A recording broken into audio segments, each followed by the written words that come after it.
విశాఖపట్నం సిటీలో పలు కీలక ప్రాజెక్టుల ఏపీ ఐటీ శాఖ మంత్రి నారా లోకేష్ శంకుస్థాపన చేశారు. తొలుత ఏఐ ఎగ్జ్ డేటా సెంటర్తో పాటు ఓపెన్ కేబుల్ ల్యాండింగ్ స్టేషన్కి నారా లోకేష్ శంకుస్థాపన చేశారు.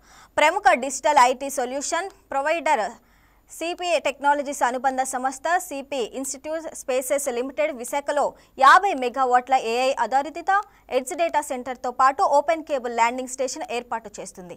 సిపి ఇన్స్టిట్యూట్ స్పేసెస్ లిమిటెడ్ దాదాపు 1500 కోట్ల పెట్టుబడితో 2 దశల్లో డేటా సెంటర్ని ఏర్పాటు చేసి అభివృద్ధి చేయనుంది. ఇక ఈ ఏఐ డేటా సెంటర్ ఏర్పాటుతో పాటు గ్లోబల్ డిజిటల్ గేట్వేగా విశాఖపట్నం నగరం మారుతుందని నారా లోకేష్ ధీమా వ్యక్తం చేశారు. 500 మెగావాట్స్ డేటా సెంటర్కి శంకుస్థాపన వేయడం జరిగింది. ఇప్పటికీ మీరు చూశారు, కూటమి ప్రభుత్వ అధికారంలోకి వచ్చిన తర్వాత విశాఖపట్నంలో పెట్టుబడుల విషయంలో కానీ అభివృద్ధి విషయంలో వేగంగా మేము పరిగెడుతున్నాం. టీసీఎస్ ఇప్పటికీ కమిట్మెంట్ అయింది, కాగ్నిసెంట్ అయింది.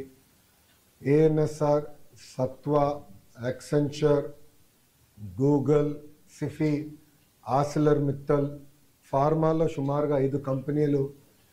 ఇట్లా మీరు చూస్తే $120 బిలియన్, $120 బిలియన్, సుమారుగా 10 లక్షల కోట్ల పెట్టుబడికి మేము ఒప్పందాలు కుదిరించుకున్నాం. దాంట్లో 50% గ్రేటర్ విశాఖ ఎకనామిక్ రీజియన్కి వస్తుంది. అది ప్రజాప్రభుత్వానికి అభివృద్ధిలో ఉన్న చిత్తశుద్ధి. అన్ని ప్రాంతాలని సమగ్ర అభివృద్ధి చేసి ముందలు తీసుకెళ్ళ లక్ష్యంతో మేము పనిచేస్తున్నాం. ఎందుకంటే రాబోయే 5 సంవత్సరాలు 5 లక్షల మందికి ఒక ఐటీ రంగంలోనే ఉద్యోగాలు కల్పించాల లక్ష్యంతో మేము పనిచేస్తాం. 5 lakhs. ఈరోజు విశాఖపట్నం చూస్తే 94 హైదరాబాద్ నాకు గుర్తొస్తుంది. హైదరాబాద్కి 30 సంవత్సరాలు పట్టింది ఈరోజు ఈ స్థాయికి వచ్చేదానికి. 10 సంవత్సరాల్లో మేము అదే విశాఖపట్నంలో చేసి చూపిస్తాం. అంత పెట్టుబడులు వస్తాయి, ఉద్యోగాలు కల్పిస్తాం, డైరెక్ట్ ఇండైరెక్ట్. కానీ ఇది చేయాలంటే ఒక కాంప్రహెన్సివ్ విజన్ అనేది అవసరం, కాంప్రహెన్సివ్ ప్లానింగ్ అనేది అవసరం, ఇంటిగ్రేటెడ్ అప్రోచ్ అనేది చాలా చాలా అవసరం. ఆ దిశగా మేము పనిచేస్తున్నాం. ప్రజలందరికీ, ఉత్తరాంధ్ర ప్రజలందరికీ ఒకటే చెప్తున్నాం, ఒకే రాష్ట్రం, ఒకే రాజధాని, కానీ అభివృద్ధి వికేంద్రీకరణ నినాదంతో ఆనాడు మేము మీ ముందరికి వచ్చాం. 94% సీట్లతో మీరు గెలిపించి, ఆశీర్వదించి, దీవించి మమ్మల్ని మీరు గెలిపించారు. ఆ మ్యాండేట్ ఏదైతే మీరు మాకు ఇచ్చారో నిలబెట్టుకోవాల్సిన బాధ్యత మా పైన ఉంది. మేము విశాఖపట్నానికి వచ్చేసి ఏదో ప్యాలెస్లు కట్టాలన్నో దానికి రాలేదు.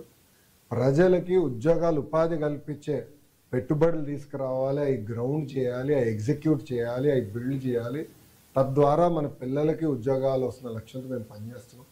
టీసీఎస్ ఇప్పటికీ వాళ్ళ ఇంటీరియర్స్ అన్ని కూడా ఫిట్ అవుట్ అయిపోయింది. నవంబర్ మాసంలో ఓపెనింగ్ పెట్టుకుంటున్నాం. ల్యాండ్ కూడా ఆల్రెడీ కేటాయించాం, దానికి శంకుస్థాపన వేస్తాం.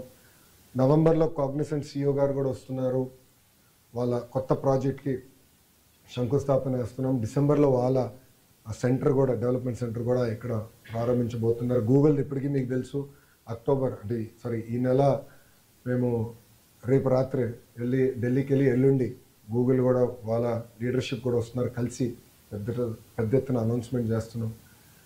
భారతదేశంలోనే అతిపెద్ద స్టీల్ ప్లాంట్ ఎక్కడికి వస్తుంది? Visakhapatnam, greater Visakhapatnam. India single largest FDI investment ever ఎక్కడికి వస్తుంది? విశాఖపట్నం. టీసీఎస్కి 99 పైసల్లో భూమి ఇస్తాం తప్ప అని వాళ్ళని ప్రశ్నిస్తాం. కాగ్నిసెంట్కి 99 పైసల్లో ఒక పాలసీ ద్వారా, లిఫ్ట్ పాలసీ ద్వారా అందిస్తాం తప్ప అని వాళ్ళని సూటిగా